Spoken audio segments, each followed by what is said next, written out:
C'est haram d'être bête. Oui, c'est haram d'être bête.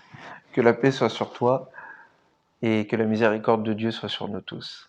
C'est haram d'être bête, c'est une phrase qui, je pense, devrait être répétée, compris, méditée, digérée et appliquée. C'est haram d'être bête. Mais qu'est-ce que la bêtise?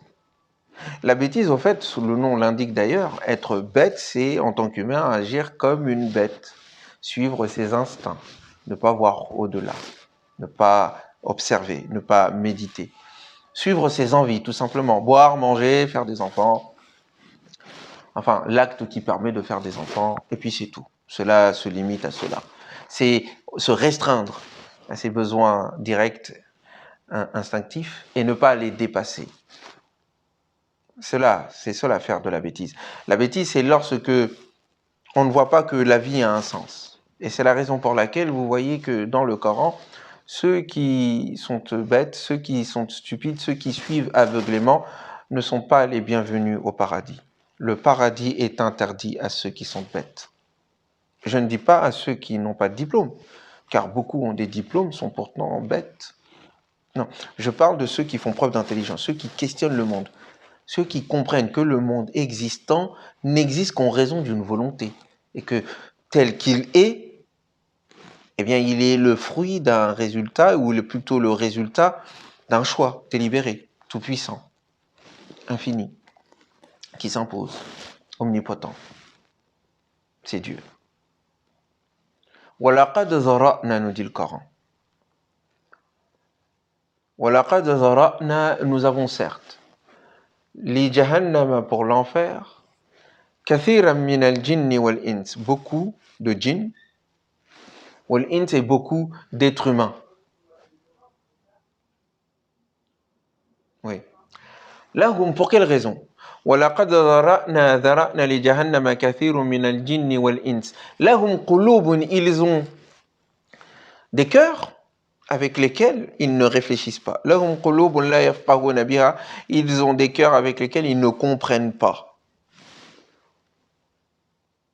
وَلَهُمْ آذَانٌ, et ils ont des oreilles avec lesquelles لَا يَسْمَعُونَ بِهَا, ils n'entendent pas, ils n'écoutent pas. وَلَهُمْ أَعْيُنٌ, et ils ont des yeux avec lesquels لَا يُبْصِرُونَ بِهَا, ils ne voient pas, ils ne regardent pas, ils n'observent pas. أُولَٰئِكَ كَالْأَنْعَامِ, voilà ceux qui sont semblables en réalité à des animaux, à des bêtes. بَلْ هُمْ أَضَلُّ, ils sont encore plus égarés. أُولَٰئِكَ هُمُ الْغَافِلُونَ, voilà ceux qui en réalité sont les ignorants, sont les inconscients, sont ceux qui ont débranché leur cerveau. Ils ne sont en enfer qu'en raison du péché suprême de la bêtise, de ne pas utiliser sa raison, de ne pas réfléchir. Ils ont pourtant tous les outils leur ont été donnés.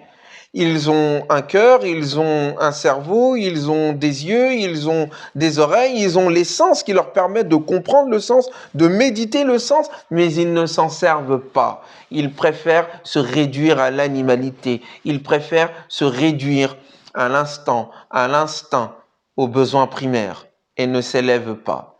Toute vie qui ainsi se construit, toute vie qui se destine à se moutoniser, finit par avoir le destin du mouton, le méchoui.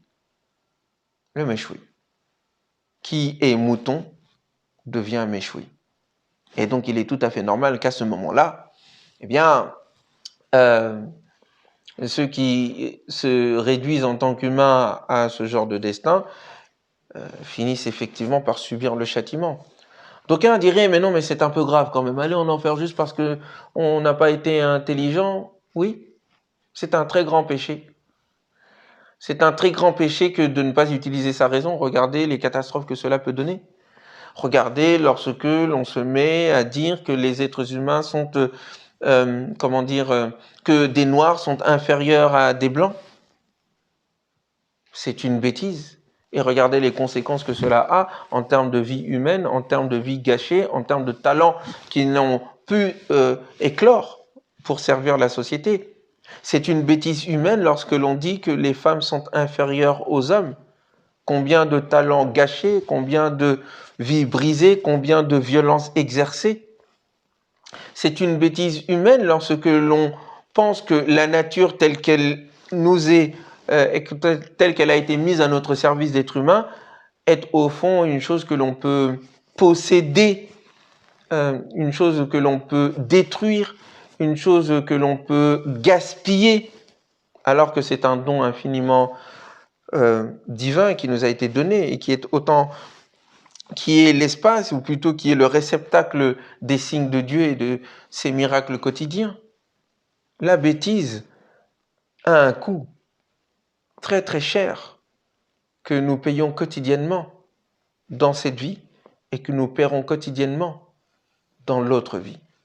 C'est la raison pour laquelle la première ou le premier des ordres et le premier impératif donné par la dernière des révélations est justement ce qui vient élever les esprits, ce qui permet de ne pas tomber dans le gouffre de l'ignorance et de la bêtise. Il faut lire. Il faut lire la création de Dieu au nom de Dieu. Il faut lire les informations contenues dans l'expérience humaine au nom de Dieu. Il faut lire les secrets et les lois qui organisent cet univers au nom de Dieu. Iqra, nous dit le Coran.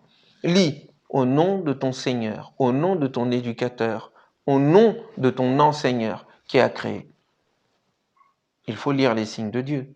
C'est ce qui permet de s'élever, c'est ce qui permet de se dépasser, c'est ce qui permet de ne pas tomber dans l'animalité que nous, naturellement, que nous devions dépasser, mais que moralement nous décidons de choisir. Tel est, au fond, ce qui permet la décadence de l'être humain. Décadence que la religion, toutes les religions, nous demandent d'éviter en suivant ce qui, somme toute, permet à l'être humain d'exercer ce qui lui fut donné de faculté, de cadeau, la raison, le cœur qui pense, le cœur qui réfléchit, les yeux qui observent, les oreilles qui entendent et qui, en conséquence, agissent vers ce qu'il y a de plus sensé. Cette vie-là a un sens. Nous ne sommes pas là par hasard et toute notre action doit être célébration de ce sens de beauté, de ce sens de vérité, du divin en réalité. Je vous dis à très bientôt et que le Coran soit notre compagnon.